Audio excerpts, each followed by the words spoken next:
السلام علیکم۔ گنگے دکھ ناول کی دوسری قسط، مصنفہ اقبال بانو۔ ملک رضا علی اپنی خوابگاہ میں رنگین پائیوں کے بڑے سے پلنگ پر تکیے سے ٹیک لگائے بیٹھے تھے۔ سامنے ہی ان کے رجسٹر کھلا پڑا تھا اور قریب ہی ان کا منشی نوردین ہاتھ باندھے کھڑا انہیں فصل کی رپورٹ دے رہا تھا کہ کتنا منافع ہوا اور اس نے ٹیکس سے بچنے کے لیے رجسٹر میں کیا لکھا ہے۔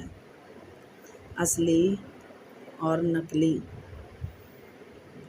دونوں رجسٹر ان کے پاس تھے۔ اصلی وہ رجسٹر تھا جس میں بالکل صحیح حساب کتاب ہوتا اور نقلی رجسٹر صرف حکومت کے کارندوں کو دکھانے کے لیے ہوتا تھا۔ کھٹکے کی آواز پر ملک رضا علی گیلانی نے سر اٹھایا۔ دروازے کے بیچوں بیچ سمینا کھڑی تھی۔ تم جاؤ نوردین، صبح ڈیرے پر مل لینا، انہوں نے رعونت سے کہا۔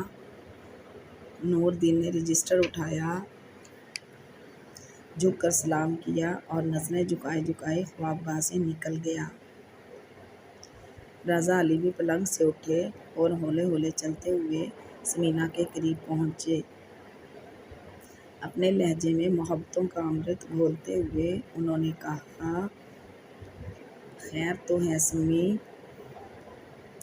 رضا علی نے بہن کا ہاتھ تھام لیا جو یخ ہو رہا تھا۔ وہ چونک سے گئے۔ سمینا کے ہاتھ کی ٹھنڈک ان کے وجود میں اتر گئی۔ کیا بات ہے؟ تمہارے ہاتھ اس قدر ٹھنڈے کیوں ہو رہے ہیں؟ انہوں نے تشویش بھرے لہجے میں پوچھا۔ سمینا نے بھائی کی طرف دیکھا۔ سمینا کی آنکھوں میں آنسوؤں کی چمک تھی۔ سومی میری جان، مجھے بتاؤ کیا بات ہے، ورنہ میرا دل پھٹ جائے گا۔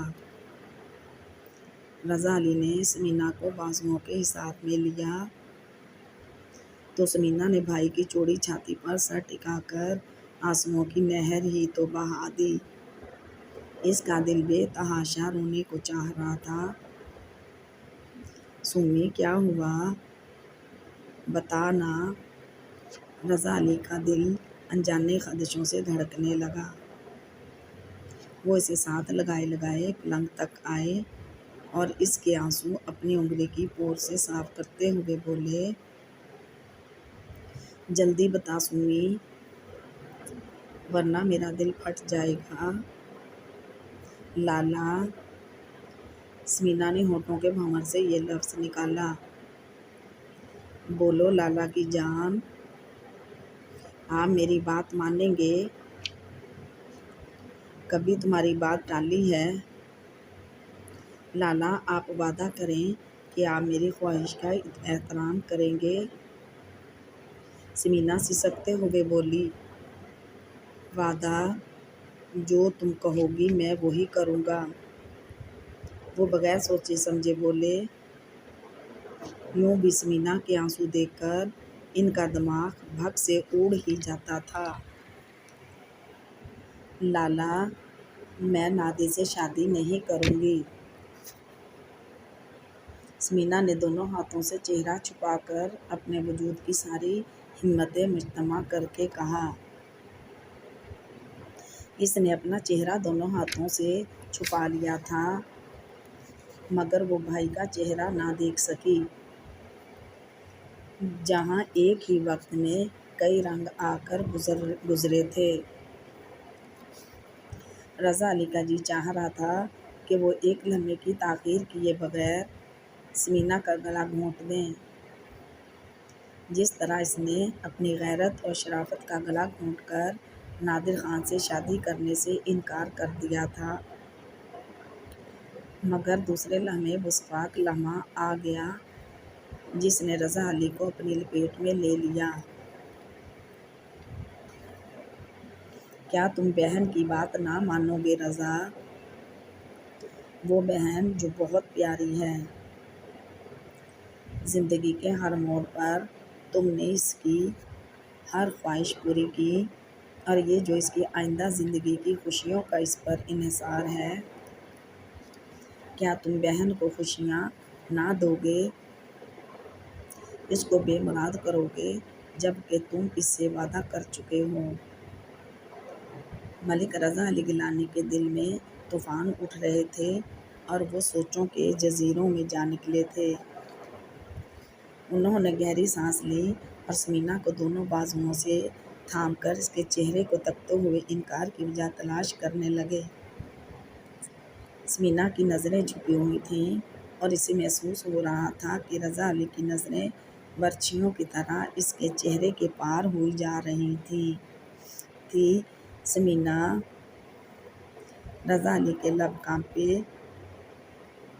آج پہلی بار انہوں نے بہن کو سمن یا سمی کے بجائے اس کا نام لے کر پکارا تھا، اور یہ ان کے غصے کی دلیل تھی۔ سمینا کچھ نہ بولی۔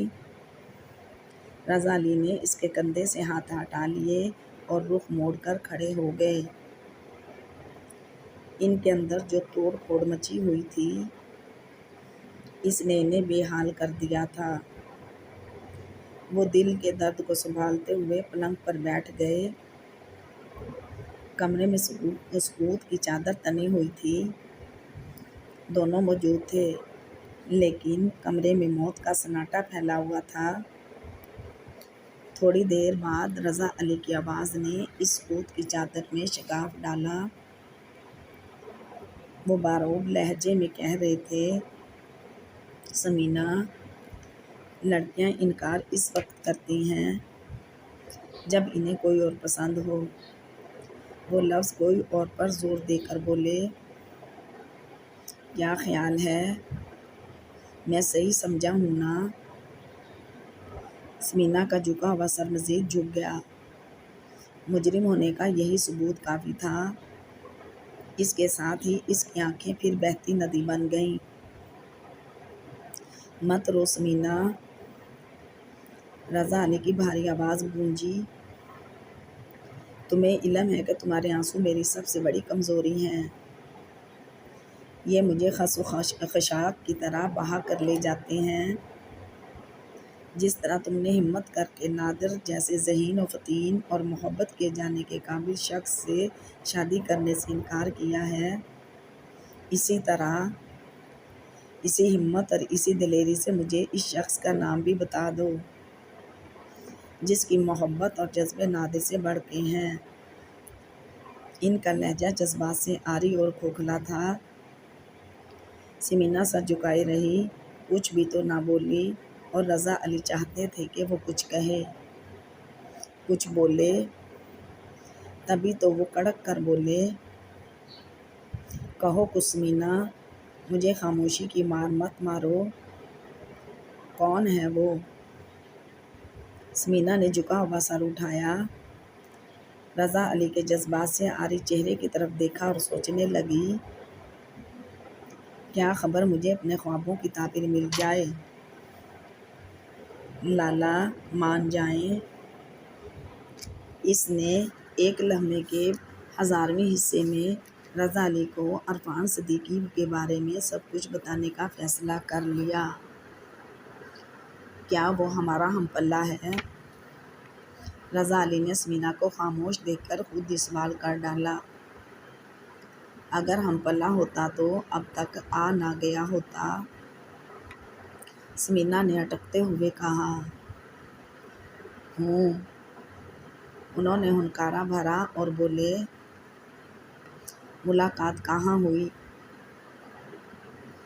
میری ایک دوست ہے عنبر، اس کے بھائی کا دوست ہے وہ۔ یعنی ان کے ہاں؟ رضا علی کی مٹھیاں بھیج گئیں۔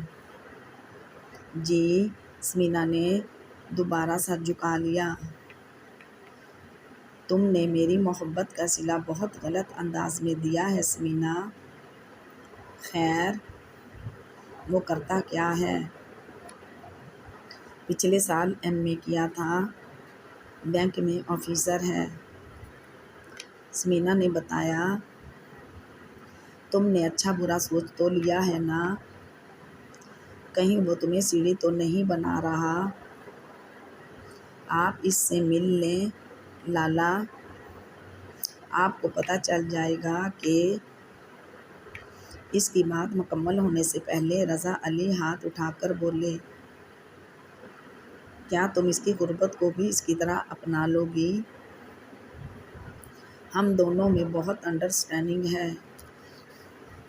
ہونا انڈرسٹینڈنگ؟ رضا علی کے لبوں پر زہر خوند پھیل گیا۔ اس نے تو مجھے منع کیا تھا۔ کیا منع کیا تھا؟ کیا تم آگے بڑھی تھیں؟ رضا علی نے سخت لہجے میں پوچھا۔ نہیں جی، بڑھا تو وہی تھا۔ سمینا کانپ کر رہ گئی۔ پھر شاید اس نے عنبر سے ذکر کیا تو عنبر نے اس سے کہا ہوگا، تبھی تو اس نے مجھ سے کہا تھا کہ مخمل میں ٹاٹ کا پیمند نہیں لگ سکتا۔ اس کا مطلب ہے کہ وہ حقیقت پسند ہے۔ جی لالا، مگر سمینا دوپٹے کے پلو لپیٹنے لگی۔ مگر کیا؟ رضا علی ابرو چڑھا کر پوچھ رہے تھے۔ آپ کو تو پتہ ہے کہ میں جو چیز پسند کرتی ہوں اسے حاصل کر کے دم لیتی ہوں، اور عرفان صدیقی بھی میری پسند ہے۔ مگر ہر پسندیدہ شے پانے کے لیے نہیں ہوتی، انہوں نے کہا۔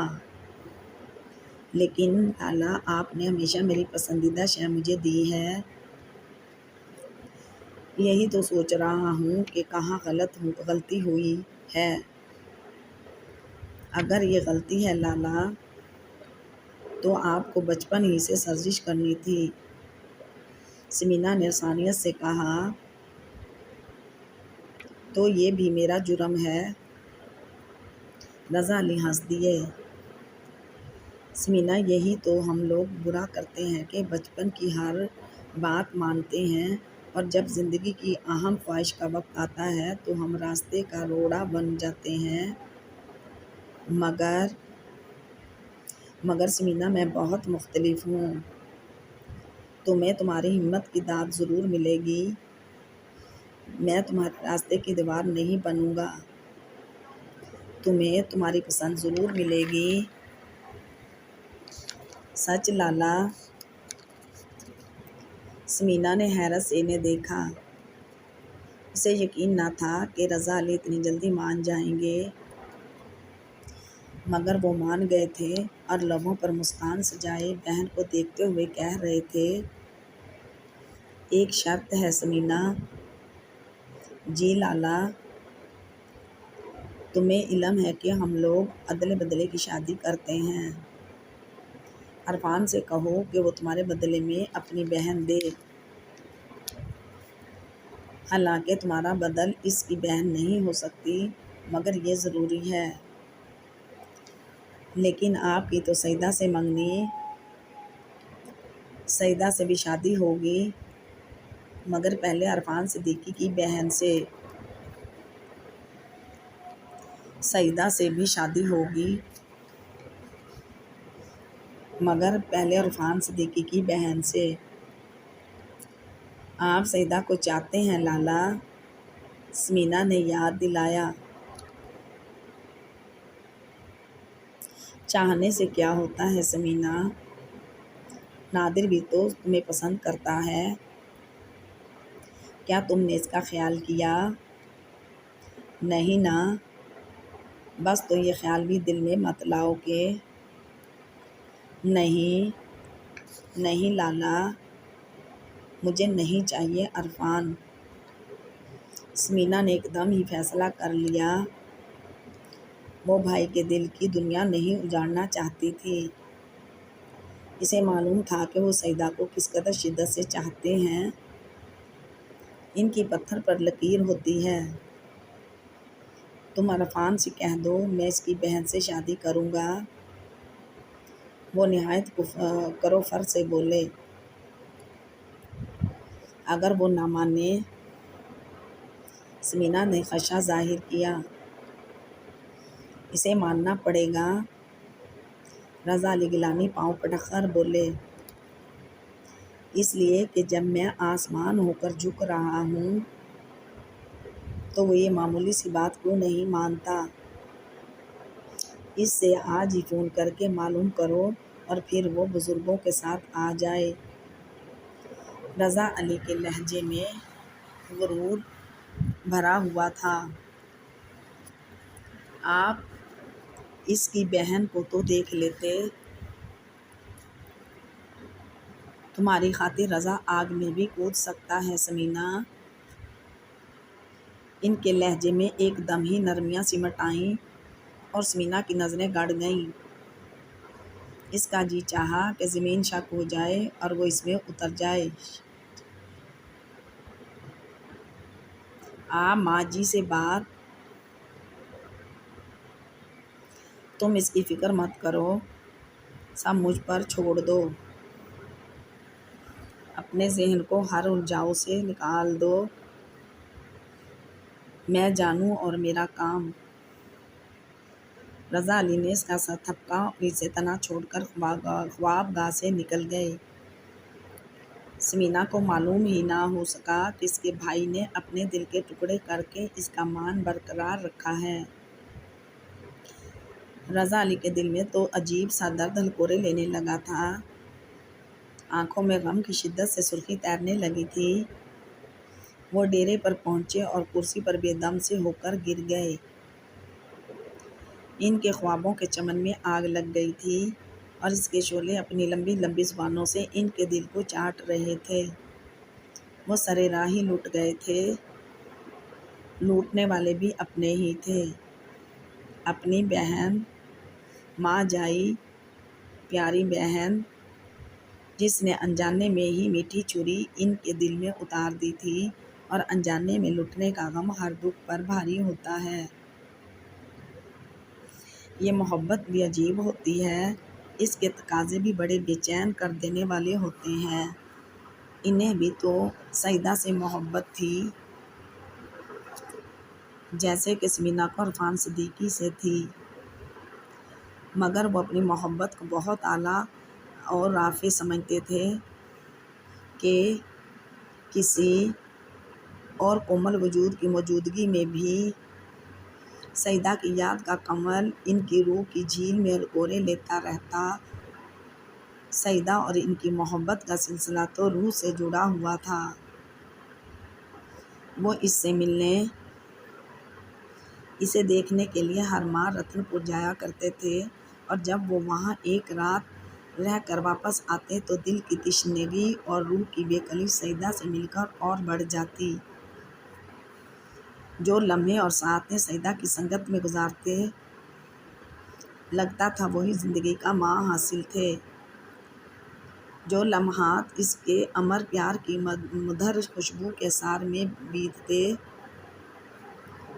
لگتا وہی گھڑیاں، وہی ساعتیں اپنی تھیں۔ اگر انہیں زندگی میں سے نفی کر دیں تو زندگی کسی بیوہ کی مانگ کی طرح اجڑی اجڑی نظر آئے۔ جب سعیدہ ان کے پاس ہوتی تو ان کی نظریں محبتوں کی بارش میں اس طرح بھیگتی تھیں کہ اس کا نقش انہیں اپنی زندگی کا ایک پر تو ایک رخ اور ایک زاویہ نظر آنے لگتا، اور ایک انجانا احساس ہر ساعت کے دل کے کواڑوں پر دستک دیتا محسوس ہوتا۔ رضا علی، تم سعیدہ کے بغیر ادھورے ہو، اور اس بات کا اظہار وہ بارہا سعیدہ کی آنکھوں میں ڈوبتے ہوئے کر چکے تھے۔ انہیں لگتا تھا جیسے وہ ایک ہی گیت میں سموئے ہوئے دو راگ ہوں، جن کے جدا کرنے سے گیت کی موسیقیت، نغمگی اور گداز دم توڑ دے گا۔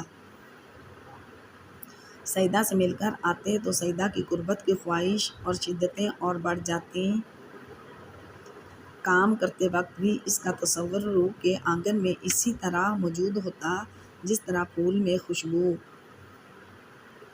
مجلس میں بیٹھتے تو مخاطب سے باتیں کرتے کرتے کھو جاتے، زندگی کے سفر میں رواں ہوتے تب بھی سیدہ ان کے ہمراہ ہوتی۔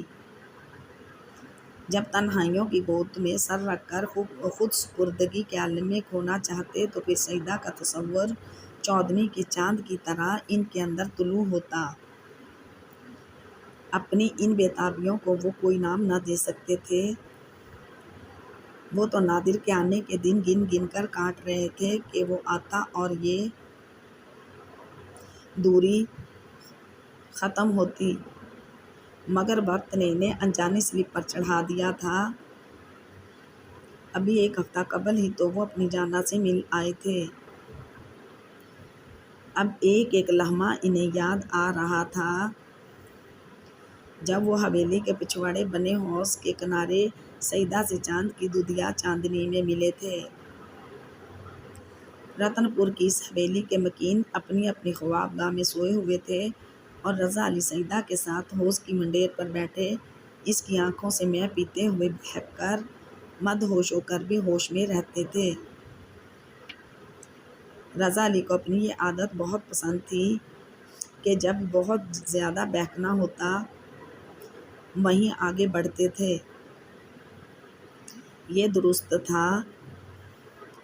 سیدہ کی قربت دل میں اگنی سلگا دیتی، مگر انہوں نے بھی اس آتش کو بھڑکنے نہیں دیا تھا۔ اور جب رضا علی نے چاند پر نظریں جماتے ہوئے کہا، جانو اب تم سے دوری بہت کھلتی ہے، نادر سے کہو جلد آ جائے تاکہ… اور ان کا جملہ مکمل ہونے سے پہلے ہی سیدہ نے ان کے لبوں پر ہاتھ رکھ دیا۔ انہوں نے اس کا ہاتھ تھام لیا اور خمار آلود لہجے میں بولے، مجھے کہنے دو سیدہ، میری سیدہ، مجھے کہنے دو۔ میرے اندر کے تقاضے بہت شدید ہو گئے ہیں، مجھے کہنے دو کہ… کچھ باتیں ان کہی رہنے دو رضا۔ سیدہ اندر دل بری سے بولی، کیوں؟ انہوں نے میٹھی نظروں سے اسے دیکھا۔ اس لیے کہ ان ان کہی باتوں کا بھی اپنا حسن، اپنی خوشبو ہوتی ہے۔ محسوسات کو لفظوں کا روپ نہیں دینا چاہیے۔ تم تو شاعری کرنے لگیں۔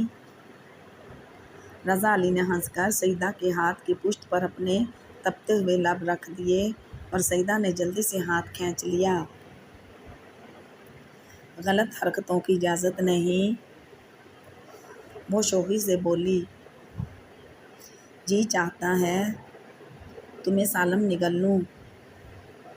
رضا علی نے شریر لہجے میں کہا، اف۔ رضا علی نے اپنا چکراتا سر تھام لیا۔ یہ مقدر کیسی چال چل گیا سیدہ، میں جو محبت میں تمہیں سالم نگلنا چاہتا تھا وہ وقت کا اژدہا مجھے نگل رہا ہے۔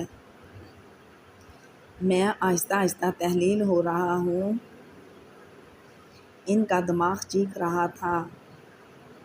اعصاب میں عجیب طرح کی کشیدگی سی پیدا ہو گئی تھی اور یادوں کے ناگ لمحہ بہ لمحہ انہیں ڈس رہے تھے۔ وہ مارے تکلیف کے بلبلا کر رہ گئے۔ کیا میں بہن کی محبت کے ہاتھوں اس قدر مجبور ہو گیا ہوں؟ فیصلہ تو کر لیا جاتا ہے مگر اس پر عمل کرنا بہت مشکل ہوتا ہے۔ لگتا ہے دل کی تلوار کی نوک پر اٹکا ہوا ہو۔ یہی عالم اس وقت رضا علی کا تھا، مگر وہ بہن کی محبت کے ہاتھوں مجبور تھے۔ کمرے میں سکوت اتنا گمبھیر تھا کہ انہیں اپنی سانسوں کی آوازیں صاف محسوس ہو رہی تھیں۔ لمحات کی برف پگھلتی رہی مگر سکوت کے بحر بیکراں میں زندگی مرتعش نہ ہو سکی۔ انہیں یوں لگ رہا تھا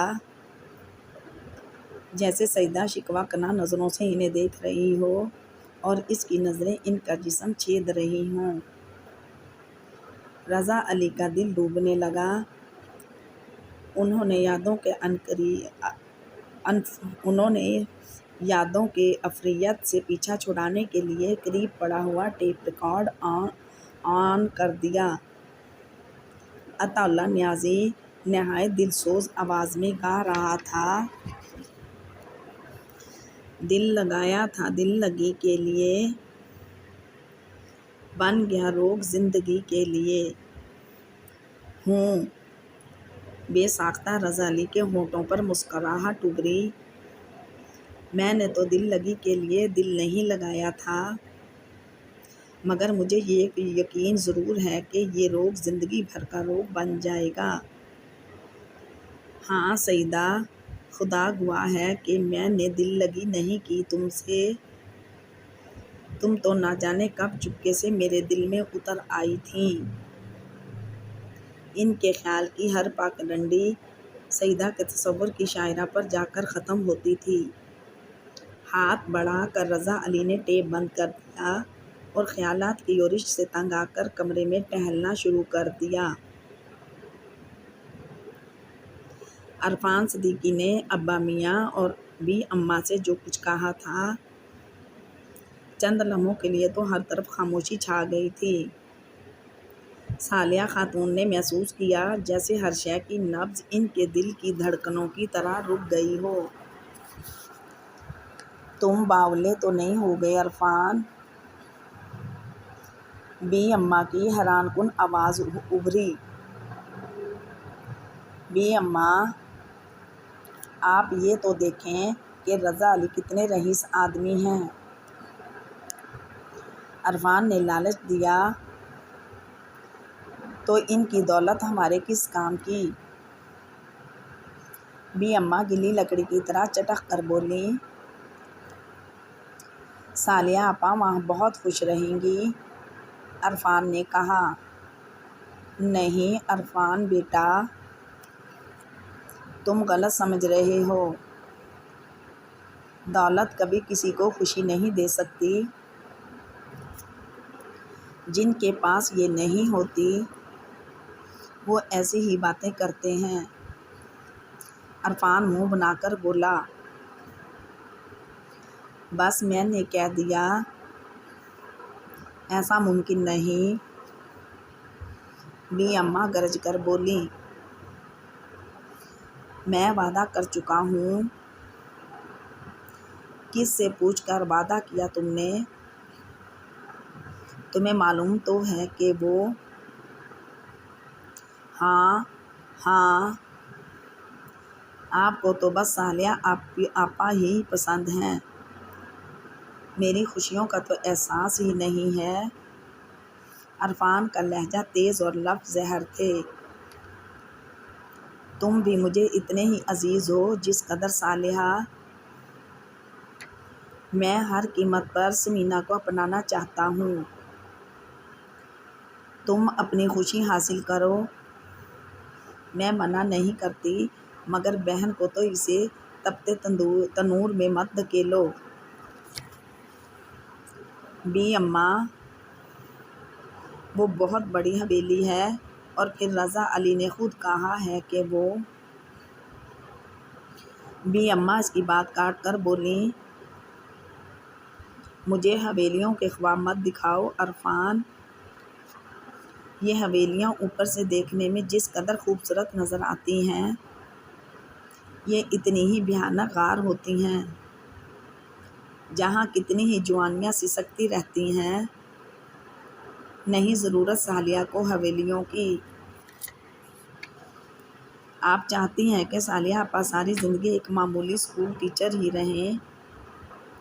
جب مقدر ساتھ دے رہا ہے تو کیوں حامی نہیں بھرتیں؟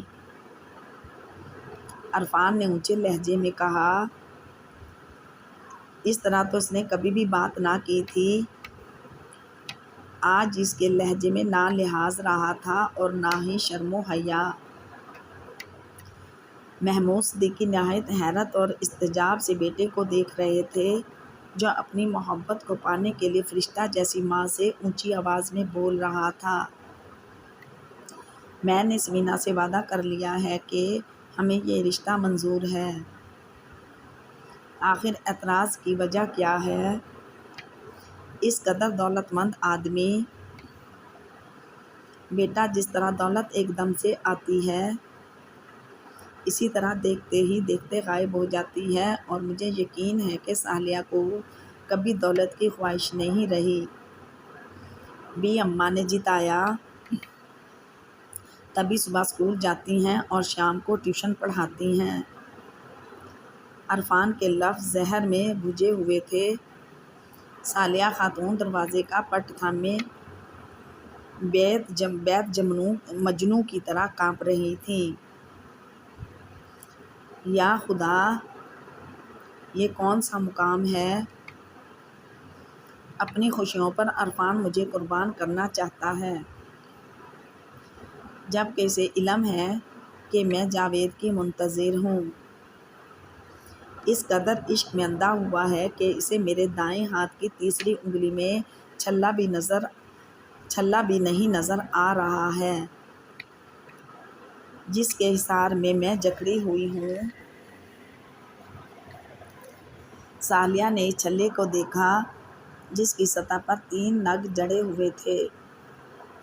جاوید، جو اس کی آنکھوں میں انتظار سونپ کر اپنی 5 بہنوں کا جہیز اکٹھا کرنے کے لیے 3 سال سے مڈل ایسٹ میں رہ رہا تھا، اس نے اس عرصے میں 2 بہنوں کی شادی کر دی تھی۔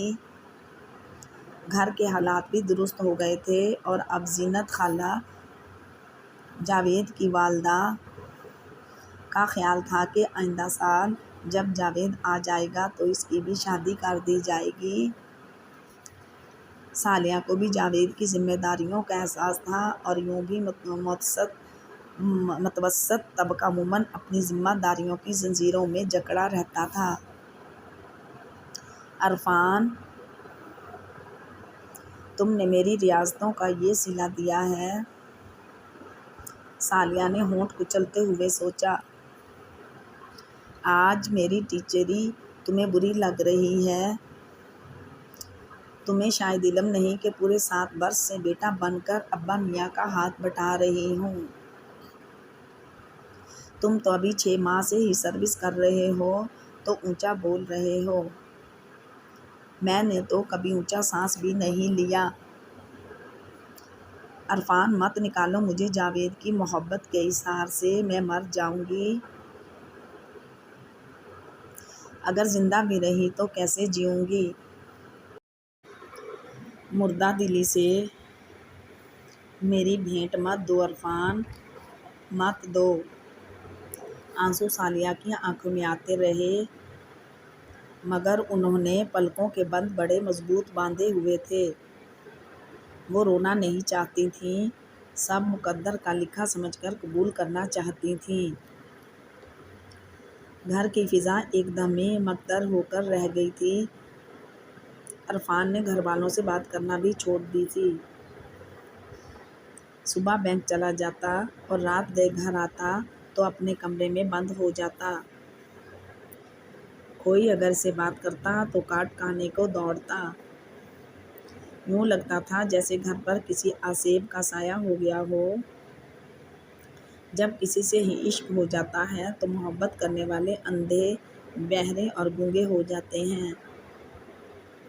وہ آگے پیچھے کچھ نہیں دیکھتے، عقل کے بجائے دل کو امام بنا لیتے ہیں۔ بس دل کی تمنا کے پورے ہونے کے خواب دیکھتے رہتے ہیں، اور اپنی خواہش کو پورا کرنے کے لیے ہر بڑے سے بڑا قدم اٹھانے سے بھی دریغ نہیں کرتے۔ یہی حال عرفان کا بھی تھا۔ اسے گھر والے دشمن لگتے تھے۔ بی اماں کے بعد ابا میاں نے اسے تنہائی میں نہایت سبک انداز میں سمجھایا تھا، مگر اس کی عقل میں تو کوئی بات ہی نہ بیٹھتی تھی۔ بس جو فیصلہ اس نے کیا وہی اسے صحیح نظر آ رہا تھا۔ ادھر سمینا روز فون کر کے کہتی، عرفان، بتاؤ کب آ رہی ہیں تمہاری والدہ؟ بہت جلد۔ کتنے ہی دن سے عرفان سمینا کو یہی ڈوز دے رہا تھا۔ عرفی میں نہیں چاہتی کہ لالا اپنا فیصلہ بدل لیں، تم بھیجو بس اپنی امی کو۔ جانے عرفان، اصل میں ہمارے ہاں ادلے بدلے کی شادی نہیں ہوتی نا، اس لیے میرے والدین ہچکچا رہے ہیں۔ اوہ، تم فکر نہ کرو، تمہاری آپا یقیناً لالا کے ساتھ خوش رہیں گی۔ لالا بہت ہی ڈیسنٹ ہیں، تم ان کا ظرف دیکھو کہ وہ تمہاری آپا کو بغیر دیکھے اپنانے کو تیار ہیں، صرف میری خوشی کی خاطر۔ وہ میرے بھائی ہیں، میری خوشیوں کے خواہش مند ہیں۔ تمہارے گھر والے کیسے ہیں؟ سمینا نے غیرت دلائی اور عرفان کی کنپٹیاں سلگ اٹھیں۔ پھر اسی روز گھر میں ایک بھونچال آ گیا۔ میں گھر چھوڑ کر جا رہا ہوں۔ عرفان کی صدا گھر کے در و دیوار سے ٹکرائی۔ بی اماں جو مٹر چھیل رہی تھیں، پھلی ان کے ہاتھوں میں رہ گئی۔ کہاں جا رہے ہو؟ محمود صدیقی پوچھنے لگے۔ کہیں بھی، وہ بے پرواہی سے بولا۔ مگر کیوں؟ یہاں تمہیں کیا تکلیف ہے؟ بی اماں کلپ کر بولیں۔ جس گھر میں کسی کی خوشیوں کا خیال ہی نہ کیا جاتا ہو، وہاں رہنے کا کیا فائدہ؟ بیٹا، ذرا ٹھنڈے دل سے سوچو، تمہیں سمینا سے اچھی لڑکی مل سکتی ہے۔ بی اماں نے پھر سمجھانا چاہا۔ یقیناً مل سکتی ہے، مگر مجھے صرف سمینا چاہیے۔ عرفان کے لہجے میں چٹانوں کی سی سختی تھی۔ ادھر کچن میں چائے بناتی ہوئی صالحہ خاتون پسینے میں ڈوب رہی تھیں۔ عرفان کا لہجہ نشتر بن کر ان کی روح کو چھید رہا تھا۔ وہ برآمدے میں بیٹھا ماں باپ کو اپنے فیصلے سے آگاہ کر رہا تھا اور صالحہ اس کا ایک ایک لفظ سن رہی تھیں۔ ان کی سماعتوں میں سیٹیاں سی بجنے لگی تھیں۔ پھر ایک آواز صالحہ کے پور پور میں ٹھنڈک بن کر اتر گئی۔ یہ محمود صدیقی کی آواز تھی۔ تمہیں علم نہیں عرفان کہ صالحہ بہت حساس ہے۔ حساس تو ہر ذی روح ہوتا ہے، میں بھی حساس ہوں۔ صالحہ آپا کوئی انوکھی نہیں ہیں، اس کی منگنی ہو چکی ہے اور منگنی توڑنا اچھی بات نہیں ہوتی۔ وہ بولے۔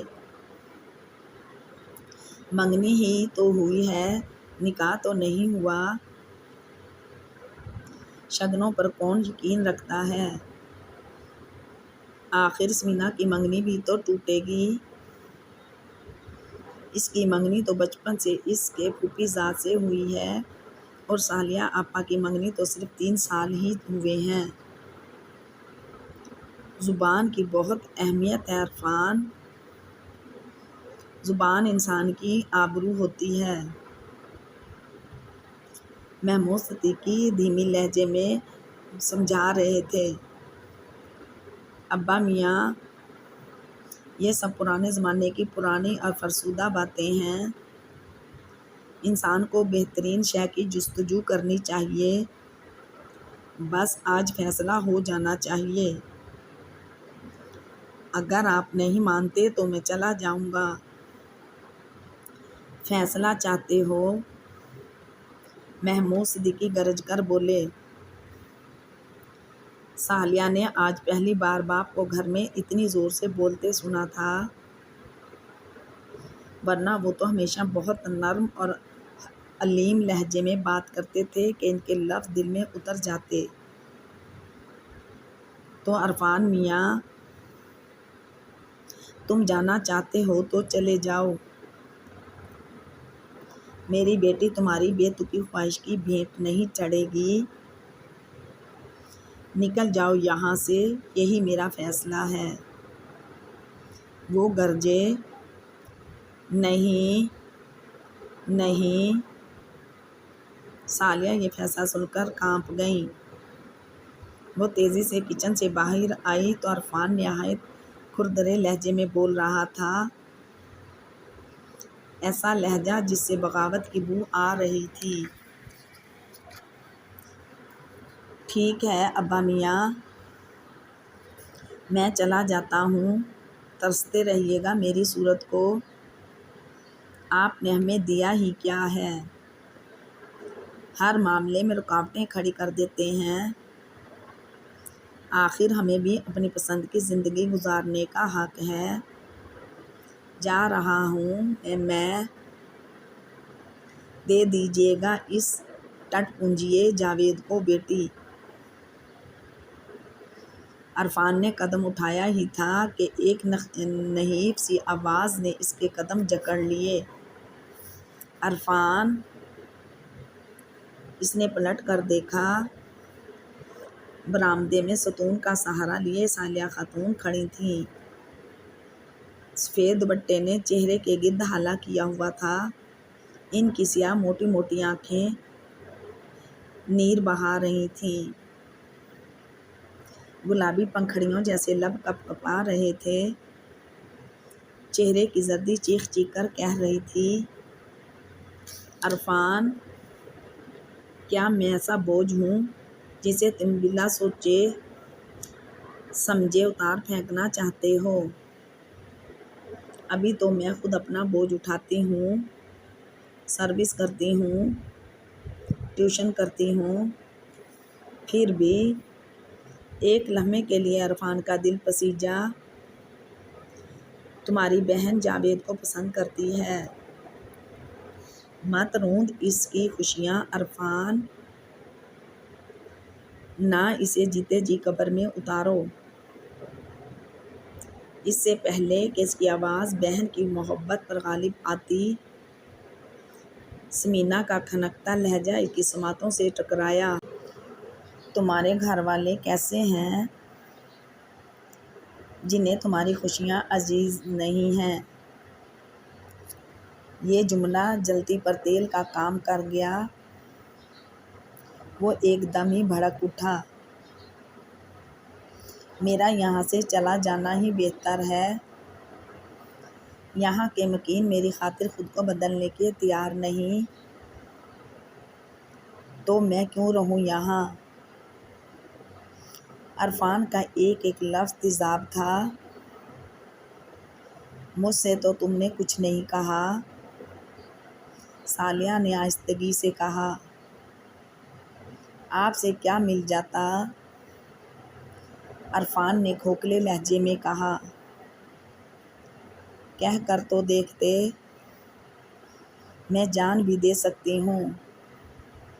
تم نے بہنوں کے دل نہیں دیکھے عرفان، بس تم نہیں جاؤ گے۔ ثالیہ کی آنکھوں سے بے پناہ کرب اور اذیت ٹپک رہی تھی۔ مت روکو اسے ثالیہ بیٹا، جانے دو، عشق نے اسے اندھا کر دیا ہے۔ اسے اچھے برے کی تمیز ہی نہیں رہی ہے۔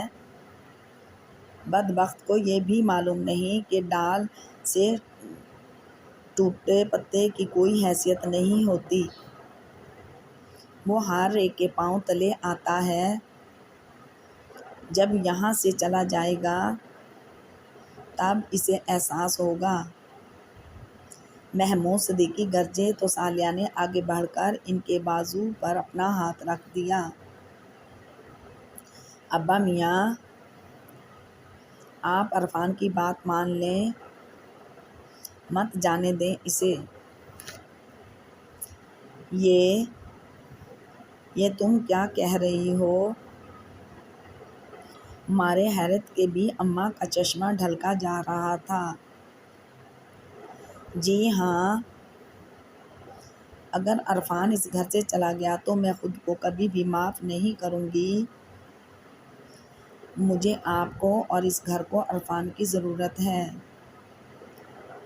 یہاں کے در و دیوار ہمارے دلوں کی طرح اس کی آہٹوں کے منتظر رہتے ہیں۔ بی اماں، ابا میاں، آپ مان لیں اس کی بات۔ ثالیہ نے کرب کی انتہائی منزلوں سے گزرتے ہوئے کہا، تم جانتی ہو یہ کیا چاہتا ہے؟ ابا میاں نے ثالیہ کے زرد چہرے پر نظریں جما کر کہا، جی ہاں، سب معلوم ہے مجھے۔ ضروری تو نہیں کہ زندگی پوری خوش بختی سے گزاری جائے، محرومیوں کو گلے لگا کر بھی تو جینا پڑتا ہے۔ آپ بھی اماں یہ چھلا زینب خالہ کو دے دیجیے گا۔ ثالیہ نے انگلی سے چھلا اتارتے ہوئے کہا۔ بی اماں کو لگا جیسے اس کے تلووں سے کسی نے جان کھینچ لی ہو۔ ثالیہ کہہ رہی تھیں، میں اس چھلے کی قید سے خود کو آزاد کر رہی ہوں، اپنی خوشی سے مجھ پر کوئی دباؤ نہیں۔ ثالیہ کی آواز بھر گئی۔